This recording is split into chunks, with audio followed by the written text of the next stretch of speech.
mentioned this story before the break about a softball team playing in the Little League World Series. This is for girls, 12 to 14 years of age.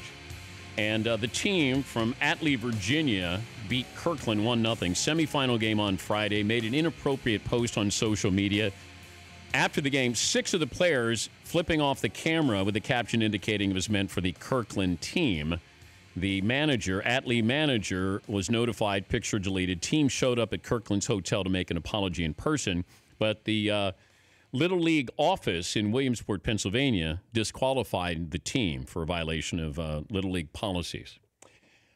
I agree with it. Now, I would have suspended the 6 kids, 6 girls, and if you could have fielded a team. But I would have said no. You know, the whole team was suspended. The whole team paid a price for this. But I understand it. You know, there's consequences here. Like, you won. And then now, I want to know if there's anything else to the story.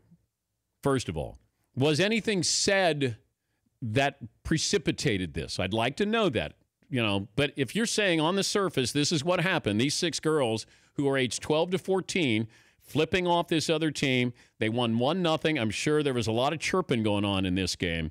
But the Little League World Series committee said, we're going to suspend you. And I have no problem with that. Yeah, Paul. In the break, we're all agreeing that this is a great life lesson, that what you do on social media has real impact. But do you think you could be so casual if it was your daughter who'd spent maybe 5 years of her life going to practice every day, finally made the Little League World Series, and let's say she was not one of the 6 girls putting the middle finger out there, and she lost her dream of That's hard. That's the hard part here. Would you fight back? No, you're a team. Okay. You're a team. You live as a team, die as a team. It's not easy, but that's just the way I'd have to approach it. It would be really difficult. But you're sending a message at that age. Hey, I mean, we've seen so much on social media. You had a girl who was from the Northeast who's going to prison for encouraging a boy to kill himself on social media. Like, there's so much that happens that you have to be accountable. You know, people are losing their jobs for sending pictures on social media. You know, let's understand there's a big picture here for all of this. And it might seem harmless. Hey, we're just doing this and nobody knows. I'm always amazed when I talk to my kids. Like, do you know I have access to these things? Your employers are going to have access to this. If they really want to find out about you, you can't be putting stuff up on social media. And your friends can't. So I have no problem with this whatsoever. Yeah, Fritz.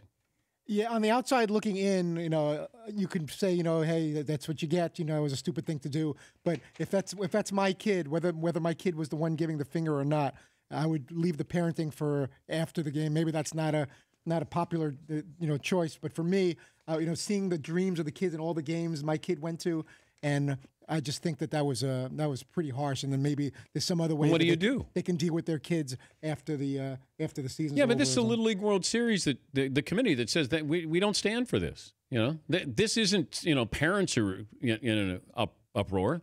This is a Little League World Series. They're saying we don't stand for this. That's all. Plain and simple. I don't care how much time you put in. No, I don't care. Made a mistake? Yep. You paid for it. Tough mistake? Paid for it.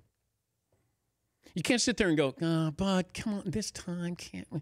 You know, as a parent, you deal with your kids trying to talk you in and out of things all the time. At some point, you just say, no, mistake was made, paid for the mistake, costly mistake. Leave it at that. I don't sit there and go, you put in 8 hard years here, 6 hard years here. Oh, all the work. And okay, I'm sorry. And your 6 teammates cost you. And leave it at that.